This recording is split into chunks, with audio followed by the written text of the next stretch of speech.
ಯಾವುದಾದ್ರೂ ನೋಡಿ, ಕೊಲೆಗಳಾಗೋದು ಹೆಣ್ಣು ಹೊನ್ನು ಮಣ್ಣು. ನಾನು ಇಲ್ಲಿವರೆಗೆ ಒಬ್ಬರದ ಆಸ್ತಿನ ತಗೊಂಡಿಲ್ಲ, ಒಬ್ಬನ ಆಸ್ತಿನ ಹೊಡೆದಿಲ್ಲ, ಒಂದು ಆಸ್ತಿನ ಅಂದ್ರೆ ಪ್ರಕರಣ ಇಲ್ಲ. ಅದು ಯಾವುದೂ ಇಲ್ಲ ನನ್ನ ಮೇಲೆ, ನನ್ನ ಯಾವುದೂ ಇಲ್ಲ. ನಮ್ಮ ಮೇಲೆ ಇರೋದೇ ರಾಜಕಾರಣ ದ್ವೇಷ. ನಾನು ಬರೋ ಸಲ ವಿಧಾನಸಭೆಗೆ ಸ್ಪರ್ಧೆ ಮಾಡ್ತೀನಿ ಅನ್ನೋ ದ್ವೇಷದಿಂದ ಆಗಿರ್ಬೋದು ಅನ್ನೋದು ನನ್ನ ಸ್ನೇಹಿತರದೆಲ್ಲ ಅಭಿಪ್ರಾಯ. ಆರೋಪಿಗಳು 3 ತಿಂಗಳಿಂದ ನಿಮ್ಮ ಫಾಲೋ ಮಾಡ್ತಿದ್ರು ಅಂತೆಲ್ಲ ತನಿಖೆ ನಡೆದ ನಿಮ್ಗೆ ಗೊತ್ತಾಗಲಿಲ್ಲ? ಅದು ನಮಗೆ ಈ ಮಟ್ಟಕ್ಕೆ, ಈ ಹಂತದಲ್ಲಿ ಈ ಮಟ್ಟಕ್ಕೆ ಇಳಿತಾರೆ ಅನ್ನೋ ಕನಿಷ್ಠನೂ ಇರಲಿಲ್ಲ. ಸೊ ಹಾಗಿದ್ದಿದ್ರೆ ನಾನು ಪೊಲೀಸ್ ರಕ್ಷಣೆ ತಗೋತಿದ್ದೆ, ಇಲ್ಲ ನನ್ನ ಸ್ನೇಹಿತರು ಯಾವಾಗಲೂ ನನ್ನ ಜೊತೆಗೆ ಇರ್ತೀನಿ. ನಾನು ಒಬ್ಬೊಬ್ಬನೇ ಓಡಾಡ್ತೀನಿ, ಈ ತಾಲೂಕಿನಲ್ಲಿ ಟೌನ್ನಲ್ಲಿ ನಾನು ಒಬ್ಬೊಬ್ಬನೇ ಓಡಾಡ್ತೀನಿ, ಬೈಕಲ್ಲೇ ಓಡಾಡ್ತೀನಿ.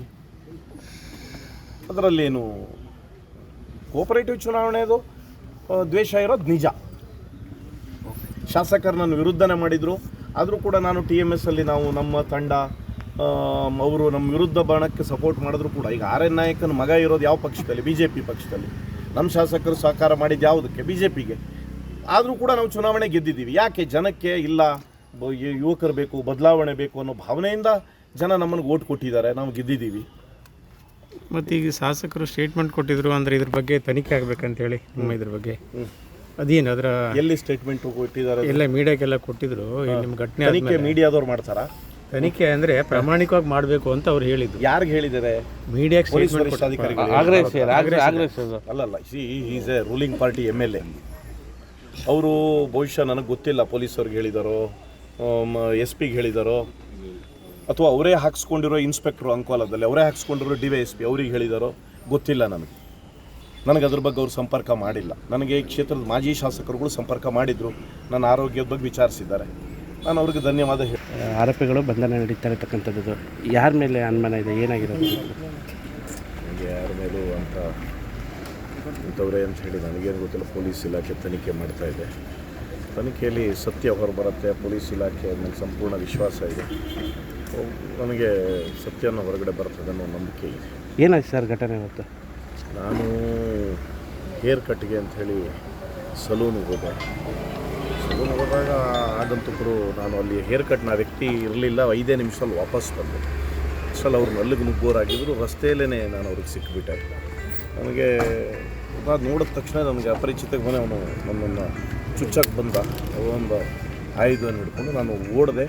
ಮುಂದೆ ಜಂಪ್ ಹೊಡೆದಾಗ ಕೆಳಗಡೆ ಕಾಲಿಗೆ ಸ್ಟೂಲ್ ತಾಗಿ ನೆಲಕ್ಕೆ ಬಿದ್ದಾಗ ನನಗೆ ತಲೆಗೆ 5 ಕಡೆ ಚುಚ್ಚಿದ್ದಾರೆ. ಬೆನ್ನು, ಸರ್ವಿಕಲ್ಲು ಇದರ ಹತ್ರ ಒಂದು ಕಡೆ, ಕೈಗೆ ಇಲ್ಲಿ ಮುಂದೆ ಚುಚ್ಚಿದ್ದಾರೆ, ಇಲ್ಲಿ ಚುಚ್ಚಿದ್ದಾರೆ, ಭುಜಕ್ಕೆ ಚುಚ್ಚಿದ್ದಾರೆ.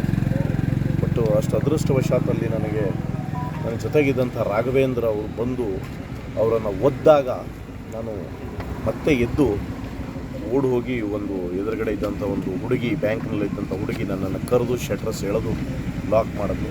ದೈವಿ ಅನುಗ್ರಹ, ಜನರ ಪ್ರೀತಿ, ನಾನು ತಂದೆ ತಾಯಿಗೂ ಪುಣ್ಯ, ನಾನು ಬಚಾವಾಗಿ ಇವತ್ತು ನಿಮ್ಮ ಎದುರುಗಡೆ ಇದ್ದೇನೆ. ಏನು ದ್ವೇಷ ಇರ್ತದೆ ರಾಜಕೀಯದಲ್ಲಿ ನೀವು ಗುರುತಿಸ್ಕೊಂತಿದ್ದೀರಲ್ಲ? ನಾನು ಪೊಲೀಸ್ ಇಲಾಖೆ ಮೇಲೆ ಬಿಟ್ಟಿದ್ದೇನೆ ಎಲ್ಲದು. ಅವರು ಯಾವ ಅಪರಾಧಿಗಳು ಈಗಾಗಲೇ 5-6 ಜನ ಹಿಡಿದಿದ್ದಾರೆ ಅಂತ ಮಾಹಿತಿ ಬಂದಿದೆ.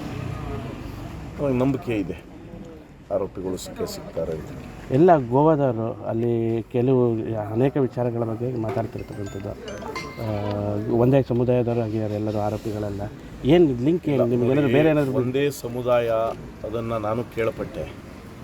ಒಂದೇ ಸಮುದಾಯ ನೋಡಿ, ಇತಿಹಾಸದಲ್ಲಿ 1983ರಿಂದ ಇವತ್ತು 2025ಕ್ಕೆ ವರೆಗೆ ಇದ್ದ ಕಮಿಟಿಯನ್ನು ಬದಲಾವಣೆ ಮಾಡಿ ನಾವು TMS ಚುನಾವಣೆಯನ್ನು ಗೆಲ್ಲಿದ್ದೀವಿ. ಗೆದ್ದ ನಂತರ ನಾನು ಇತಿಹಾಸದಲ್ಲಿ ಪ್ರಥಮ ಬಾರಿ ನಾನು ಮೈನಾರಿಟಿಯನ್ನು ನಾನು ನಾಮಿನೇಟ್ ಮಾಡಿದ್ದೀನಿ. ಸೊ ಅದೆಲ್ಲ ಒಂದೇ ಸಮುದಾಯ ಅನ್ನೋದು ಸುಳ್ಳು. ನಾನು ಸೋಷಿಯಲ್ ಜಸ್ಟಿಸ್ ಮಾಡ್ಕೊಂಡು ಬಂದಿದ್ದೀನಿ. ಒಂದು ಸಮುದಾಯದ ಮೇಲೆ ಗೂಬೆ ಕೂಡಿಸೋದು ತಪ್ಪದು. ಎಲ್ಲ ಗೋವಾದವ್ರಂತ, ಅವನಿಗೂ ನಿಮಗೂ ಏನು ಲಿಂಕ್ ಅಂತ ಎಲ್ಲ ಸುಪಾರಿ ಅಂತ ಇದ್ದಾರೆ. ನನಗೆ ನಮಗೆ ಕಾರವಾರ ವಿಧಾನಸಭಾ ಕ್ಷೇತ್ರದವನಾದ್ದರಿಂದ ನನಗೆ ಅತ್ಯಂತ ಹತ್ತಿರದ ಏರ್ಪೋರ್ಟು ಗೋವಾ ಏರ್ಪೋರ್ಟ್. ಗೋವಾದಲ್ಲಿ ಬಂದು ಇಳಿತೀವಿ, ಗೋವಾದಲ್ಲಿ ಹತ್ತುತ್ತೀವಿ, ಬಿಟ್ಟರೆ ಗೋವಾಕ್ಕೆ ನಮಗೆ ಯಾವ ಸಂಬಂಧನೂ ಇಲ್ಲ. ಈಗ ತನಿಖೆ ದಿಕ್ಕಿ ಸರಿ ಇದೆ ಅಂತಾರೆ ಏನು? ನನಗೆ ನಂಬಿಕೆ ಇದೆ. ನಮ್ಮ ಜಿಲ್ಲಾ ಪೊಲೀಸ್ ವರಿಷ್ಠಾಧಿಕಾರಿಗಳ ಮೇಲೆ, ಪೊಲೀಸ್ ಇಲಾಖೆ ಮೇಲೆ, ಗೃಹ ಇಲಾಖೆ ಮೇಲೆ ನನಗೆ ಸಂಪೂರ್ಣ ನಂಬಿಕೆ ಇದೆ. ಆರೋಪಿಗಳನ್ನು ಅವರು ಹಿಡಿತಾರೆ ಅನ್ನೋ ಈ ಸಹಕಾರಿ ಕ್ಷೇತ್ರದ ಏನು ನಿಮ್ಮ ಮೊದಲು ಏನು ಸ್ವಲ್ಪ ಸಂಘರ್ಷಗಳಿತ್ತು ಅದಕ್ಕೆ